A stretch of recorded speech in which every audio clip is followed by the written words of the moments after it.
Unfortunately, it's one of my favorite topics again, and I'm picking and choosing. There is a huge stack of books next to me, which I then try to hold up to the camera. The first sentence I start with is that the worldview is wrong. It couldn't be more wrong than Western education has taught with rationalism and atheism. If you're confused, it's not your fault. If you have a confusing identity and little direction as to where your life is headed, it's because of your education. We leave it to speculation as to why it is so bad in this sense. Philosophy in German-speaking countries has never been as true as it was at the time of German idealism. Fichte, Schelling, Hegel, also the poems of Hölderlin, magnificent. Why was German idealism so great? She assumed that. Consciousness has primacy and is therefore constitutive of reality. They simply absorbed ancient philosophy, especially Plato. This means they are very close to the theology of the early church, when it was still mystical. The early church theology was, of course, mystical, and it has remained so in the Orthodox Church to this day. The early church theology, or mysticism, also brought what they really still perceived. The early church mysticism expressed what they perceived with their own eyes, which were somewhat sharpened, i.e., with deeper perception, this truth that they perceived, a theology from seeing, in which they received Plato and Neoplatonism. If you now want to orientate yourself, what is true, what is real, you now have a wonderful axis. Plato, also Aristotle, and a great height. The early church theology with Plato and Neoplatonism, because again the great heyday, Fichte, Schelling, Hegel, Hölderlin, in poetry, and well, what happens next? In Protestant theology, funnily enough, we have the most false theological flourish of the 20th century in the teaching of the so-called whole death theory. When a person dies, he dies completely. It couldn't be more wrong. If you're talking about the total death theory, it's not meant to be short and humorous, but if something is very wrong, it becomes funny again. There are even German-language Wikipedia articles about whole death theology. I always promise myself that I would have said theory, because it's just like a wooden iron, the two words, a theology with a doctrine of total death. Not even the Catholic Church is that wrong. It has an adult catechism, and in it at least teaches the immortality of the human soul. So, if you are buried in a Protestant way, the pastor assumes that you are mouse dead, and that the burial ritual, if there is still one, but at least the speech is just a consolation for the bereaved. I just ask myself, why does a pastor still do that?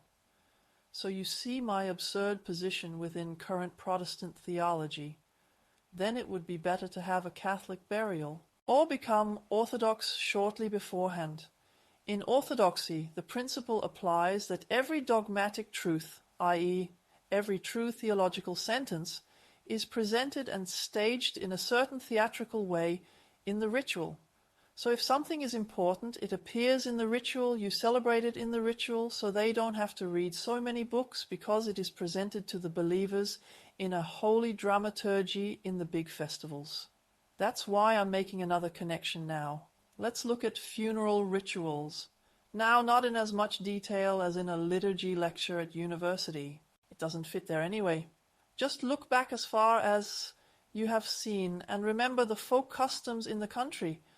At least as late as the 20th century, there were still regions where the deceased were laid out for 3 days. And then, of course, there is further knowledge that you pay attention to how animals who loved the deceased behave at the hour of death. So, suddenly they behave differently. So, if the deceased often visited his brother and loved the 3 cats very much, the 3 cats would now, for example, freak out at the hour of his death. Or, for example, the matter was told to me by an elderly lady from Switzerland who lives in a rural area. Well, it was after the year 2000, I even have it on video. Another woman told me that when her husband died, the window was only slightly open. Well, he wasn't laid out now, and a white dove forced itself into the room and sat on the pillow next to the deceased. No animal had ever escaped into the apartment. especially not a white pigeon, so they weren't widespread in the area. Well, people in the countryside still have one anyway, yes? They are uneducated. So you look even more closely, and an educated person is, yes, conceited, narrowly educated. How should you say that? Narrow education specialist. And if something doesn't appear in their education, it either doesn't exist, then it's devalued, so they don't see it anymore. In the early church, the principle was that only someone who saw in a deeper sense, who had mystical perception, was allowed to create a ritual or rite. The Orthodox people have two rituals for Sunday worship.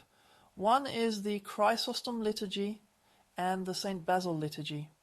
They also come from the 4th century or a little later. Nowadays, I don't attach great importance to exact dating, and the Orthodox never changed these rituals. So we have real liturgical dinosaurs that have the force of a dinosaur stomping through the front yard or crossing a wooden bridge. And of course there are ancient things in there too, the doors, so pay attention to the doors so that no unbelievers come into the service. They haven't painted anything. The Protestant Church, on the other hand, has cancelled almost everything. There are real manuals about how in the age of rationalism they also destroyed the burial rituals, the baptism rituals, and all sorts of things. Now there are craft services. I won't comment further.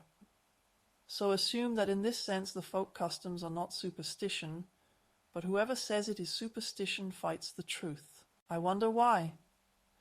The folk customs come from sighted people, and as long as people see or feel or are sensitive, they preserve these customs. If you want to know something more precisely, 3 days or another 40 days, there is a book by a Munich religious scholar, Michael von Bruck, with CK. And he wrote a book, Rebirth or Eternal Life. He has written several books, but I found this interesting. He compares the Buddhist death rituals, i.e., all about dying and death, with the Catholic ones and says, wow, exciting, they are the same time periods. Again, rituals reveal what is invisible to others. So they just make things visible.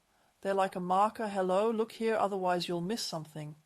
And that can be said clearly. Rituals around dying and death are not primarily written for the bereaved as a consolation, but really in this sense, oh God my, never had French reteste passage, so I just say rites of passage. Michael van Geneb, probably pronounced Renner in Dutch, has dealt with this. So you accompany a, deceased person on his dimensional journey, or her, a deceased person, and I put deceased people in quotation marks, because you are exactly cut off from your actual dimension of reality through materialism. So a person never feels more dead than here in the body. Of course, this sometimes leads to contempt for the body, or contempt for culture among Platonists. You can't blame people. People who have a near-death experience are also culture haters. It is said about a monk that when he returned to this world, he cried for weeks and was unresponsive.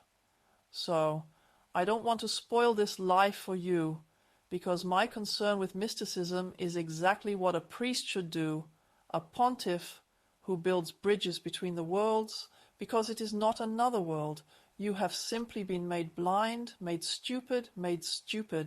It is very easily noticeable. But if you put a lot of stress on a person, a lot of traumatization, a lot of work, then you don't even feel your own body. Many people only notice that they are thirsty or have a headache after a day at work when they arrive home. How can they do something finer, like the smell of roses or the sun shining? So yes, perceive. The culture puts you in a hard focus, and everything I'm talking about, you notice, you perceive when you have a soft focus. So the Buddhists call this open space.